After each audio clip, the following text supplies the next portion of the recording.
Coins tell stories. Well, they are small metal discs that have passed through countless hands, witnessing great change and quiet, everyday life. This essay tells the long and fascinating story of British coins.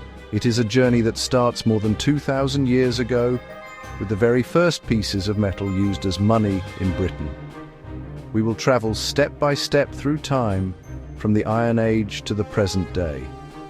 The story will cover the coins of kings and queens, empires and invaders, and it will also pay close attention to the small but essential coins used by ordinary people. The writing is simple, the timeline is clear, and the facts are easy to follow. Long before banks and credit cards, people needed a fair way to trade. Bartering helped, but it had limits. Coins were the solution. They were metal pieces with a set weight and value, guaranteed by the authority that issued them. In Britain, this story begins with Celtic tribes and their first crude coins, and continues with mighty Rome, Anglo-Saxon pennies, and beyond. Long ago, before the Romans arrived, people in Britain began to use coins. Around 200 BC, Celtic tribes created the first coins on the island. Made of electrum, gold, and bronze, they were irregular, not perfectly round, and showed no human face. Stamped with abstract designs inspired by Greek coins, horse, boar, and swirling shapes. These early coins, known as staters, were likely for important transactions, gifts between chieftains or paying mercenaries, rather than daily groceries. The arrival of the Romans in 43 AD completely changed money in Britain. Rome brought a highly organized system, gold, silver, and bronze coins across the island. The silver denarius was common, roughly a day's pay for a soldier, and its name echoes in words like the dinar. Coins carried the emperor's portrait, a powerful reminder of authority, even in faraway Britain. They were used for taxes, funding the army, and buying food. Reverses showed gods, victories, or buildings. Bronze small change, like the sestertius, and has made precise pricing possible. For nearly 400 years, Roman money was standard across Britain. Hoard after hoard lies buried, perhaps hidden during times of trouble. Around 410 AD, Roman rule collapsed, and the supply of new coins dried up. The economy fractured, people reused old Roman coins or bartered. The sophisticated system of mints disappeared with the legions, leaving economic uncertainty. Centuries passed before a distinctly British coinage emerged from rising small kingdoms. Yet Roman clear portraits and inscriptions influenced design for 1,000 years to come. After the Romans left, Anglo-Saxon coinage began. Small gold thrimses, then the crucial silver penny, introduced c. 785 by King Offa of Mercia. For centuries, the penny was the only denomination. People cut pennies into halves and quarters for small change. Designs showed simple portraits and crosses, with the king, money, and mint inscribed. Data historians still use today. From c. 800 AD, Vikings arrived, trading widely and bringing Islamic dirhams and even minting coins in the Danelaw. Some coins blended Christian and Norse symbols, a cross and Thor's hammer. Much Viking wealth was hack silver, valued by weight, showing metal as money practice. Despite Viking pressure, the silver penny remained dominant. Kings like Alfred forged unified coinage as a symbol of power. By the late Anglo-Saxon period, dozens of royal mints made standard pennies, advanced for medieval Europe. In 1066, the Normans conquered England, but William kept the effective Anglo-Saxon system. The silver penny continued, with king's portrait and reverse cross. Halves and quarters persisted. Weight and purity were tightly controlled for confidence and taxation. Designs changed regularly, forcing exchanges that earned revenue for the crown. Latin inscriptions became standard, like Latin on US coins, lending authority.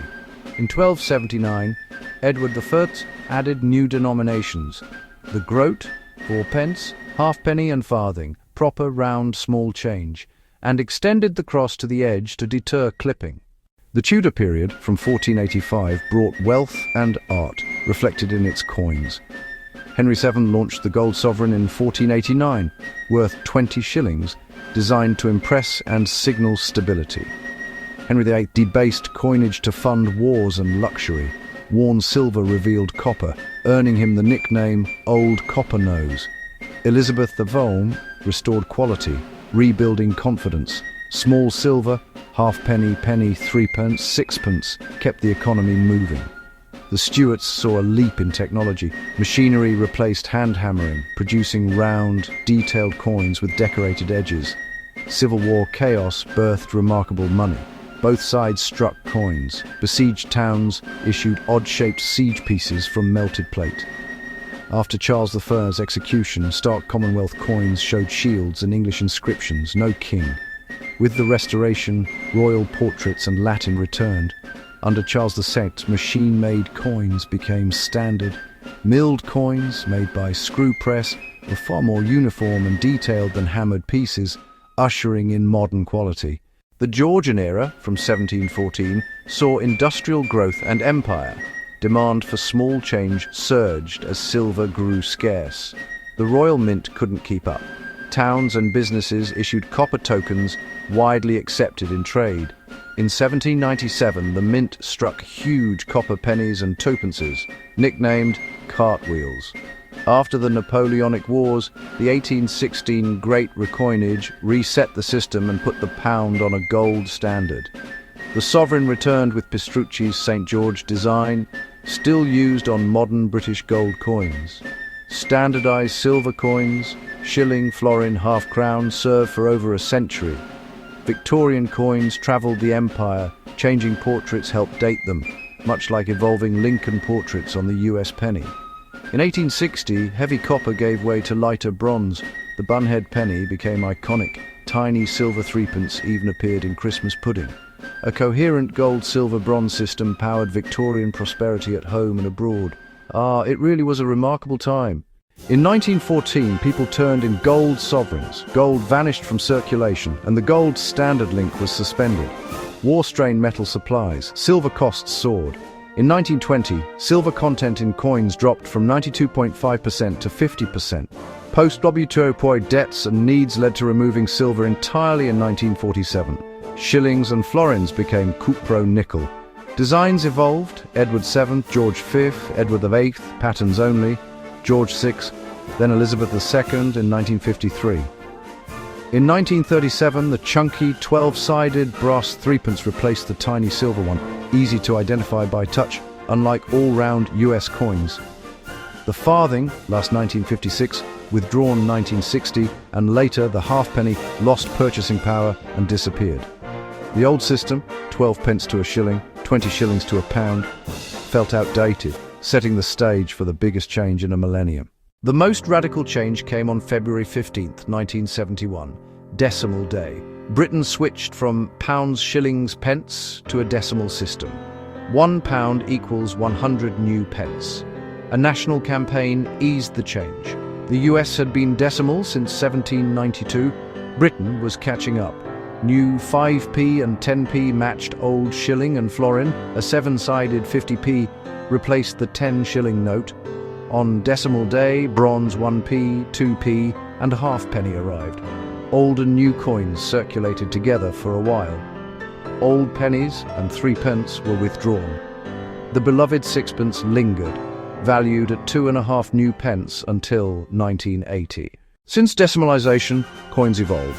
Smaller 5p and 10p, a smaller 50p in 1997, and new denominations. A 20p arrived in 1982, a bimetallic $1 in 1983, and a larger bimetallic 2 in 1997. In 2017, a new 12-sided $1 replaced the round coin after counterfeits reached about 1 in 30. Advanced features, hologram-like images and micro-lettering make it among the most secure coins in the world. The Royal Mint keeps innovating to ensure usefulness and security. 2 millennia of coinage.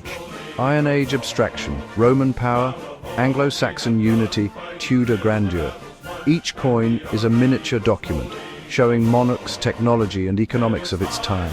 Numismatics thrives, art lovers, rarity hunters Roman specialists, medieval penny fans, and modern 50p collectors. Digital payments rise, but coins still serve daily life. With King Charles III's effigy, the story continues: power, art, technology, identity, told in metal from stater to pound.